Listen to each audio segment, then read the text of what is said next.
سلامونه ډیرو درنو او قدرمنو اوریدونکو او لیدونکو. د تجارت یا کاروبار په دوهم درس کې نن موږ یوه ډیره مهمه او بنسټیزه موضوع لرو، د تجارت ډولونه. خو مخکې له دې چې پیل وکړو یوه پوښتنه. کله مو سوچ کړی چې ولې ځینې خلک یوازې خپل کاروبار چلوي، ځینې د ملګرو سره شراکت کوي او ځینې شرکتونه بیا دومره لوی وي چې سلګونه خلک پکې کار کوي؟ هو، دا ځکه چې تجارتونه بیلابیل ډولونه لري او هر ډول خپل ځانګړي قوانین، ګټې او مسؤلیتونه لري. نو که تاسو غواړئ یو کاروبار پیل کړئ یا یوازې دا پوهیدل غواړئ چې کوم ډول کاروبار ښه دی، نو دا ویډیو دقیقاً ستاسو لپاره دی. راځئ چې درس پیل کړو او د تجارت د نړۍ پر یو بل راز پوه شو. سول پروپرایټرشپ یا انفرادي تجارت. انفرادي تجارت هغه کاروبار دی چې یوازې یو کس مالک وي. دا کس ټولې ګټې اخلي او ټول مسؤلیتونه هم پر همدغه یو کس وي. دغه تجارت په خپل ځان کې مختلفې ګټې او تاوانونه لري. لومړی راځو ګټې. پیل یې اسانه دی، اسناد او ثبت ډیر نه غواړي او په ډیر اسانۍ سره کولی شئ دغه تجارت پیل کړئ. ټولې ګټې د مالک وي. کومه ګټه چې راځي هغه ټوله مالک پورې اړوند کیږي، بل څوک شریک نه وي چې ګټه ورسره وویشي. مالک په خپله پریکړه کوي، یعنی ټول هغه مسایل او پریکړې چې کیږي هغه به مالک کوي. په دغه برخه کې مکمله خپلواکي لري. زیانونه یې: که تاوان وشي یوازې مالک ځواب ویونکی دی. که مالک مړ شي یا کار پرېږدي، کاروبار پای ته رسیږي. پانګه محدوده وي ځکه یوازې یو کس دغه تجارت پیلوي. د دغه تجارت یو عملی مثال یو نانوای چې یوازې یو کس چلوي، یا یو دکاندار چې خپل دکان لري او په خپله اراده یې مخته وړي. نو که چیرته دغه نانوای یا دکاندار دغه خپل کار پرېږدي یا د هغوی وفات کیږي، نو دغه کاروبار پای ته رسیږي. بل شرکت یا پارتنرشپ. دا هغه کاروبار دی چې دوه یا زیات کسان ګډ مالکین وي. دوی ګټه، زیان او مسؤلیتونه سره شریکوي. ګټې: کارونه تقسیمیږي، هر څوک خپل مهارت کاروي. پانګه زیاتیږي ځکه دوه کسان یا څو کسان سره یو ځای پانګه اچونه کوي او شراکت کوي. پریکړه د مشورې له لارې کیږي. زیانونه: که یو ملګری تېروتنه وکړي، بل هم ځواب ویونکی دی.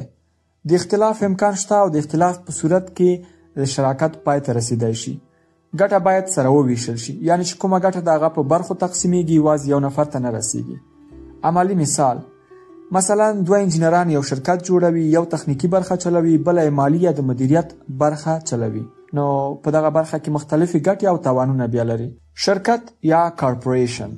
یو شرکت یو جلا قانوني جوړښت دی، یعنی شرکت ځان ته یو شخص ګڼل کیږي. مالکین یا سهام لرونکي یوازې محدود مسؤلیت لري. ګټې: د مالک شخصي شتمني خوندي وي، لکه لیمیټډ لیبیلیټي چې کوم دي. پانګه اسانه راټولیږي د سهمونو له لارې.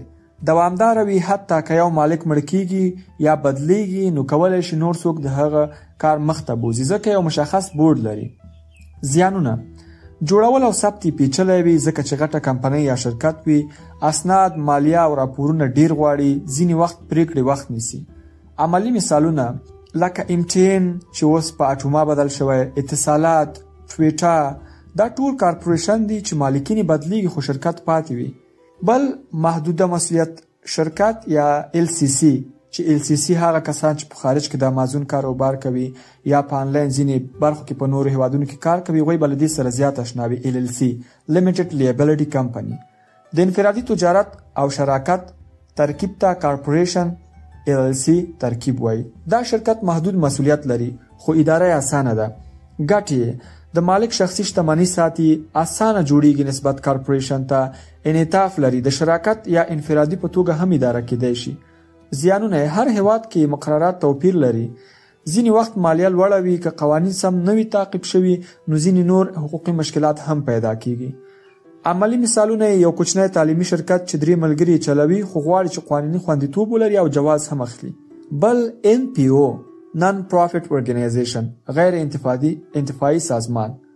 دا سازمانونه د پیسو لپاره نه بلکې د خلکو د خدمت لپاره جوړیږي، لکه خیریه، روغتیایي یا تعلیمي سازمانونه. ګټې: د خلکو لپاره کار کوي، ټولنیز ارزښت لري، مالیاتي معافیت لري، په ډیرو هیوادونو کې له دغوی څخه مالیه نه اخیستل کیږي، مرستې او فنډونه ترلاسه کوي. زیانونه: د عاید منبع محدوده وي، تر ډیره د مرسته کوونکو په مرسته چلیږي، د قوانینو سره سخت حساب ورکونه غواړي. عملی مثالونه په افغانستان کې سره میاشت، یونیسف او همداسې ځینې نور بنسټونه دي. بل حکومتي اداره یا دولتي شرکت، Government Owned Business. دغه ډول تجارتونه د حکومت له لوري جوړ شوي او هدف یې عامو خلکو ته خدمت او اقتصادي وده وي. ګټې یې ثبات لري. ثبات په دې معنی لري چې دولت یې شاته ولاړ وي، خلکو ته کار پیدا کیږي، د هیواد لپاره مهم او بنسټیز خدمتونه برابروي. زیانونه یې بیا ډیر وخت ناکار او بې کیفیته وي، فاسد کیدونکي وي. له کنټرول نشي نو ځینې وخت سم نظارت نه وي، دغسې دولتي شرکتونه بیا سم کار نشي کولی. عملی مثال د برېښنا ریاست دی، د افغانستان برېښنا شرکت چې دی، همدارنګه افغان ټیلیکام چې دولتي شرکتونه دي او په خصوصي برخه کې خدمات وړاندې کوي. تاسو به حیران شئ چې ستاسو چاپیریال کې شاید له هر یو ډول څخه یو مثال وي. د دې درس هدف دا و چې تاسو زده کړئ کوم ډول کاروبار ستاسو لپاره مناسب دی.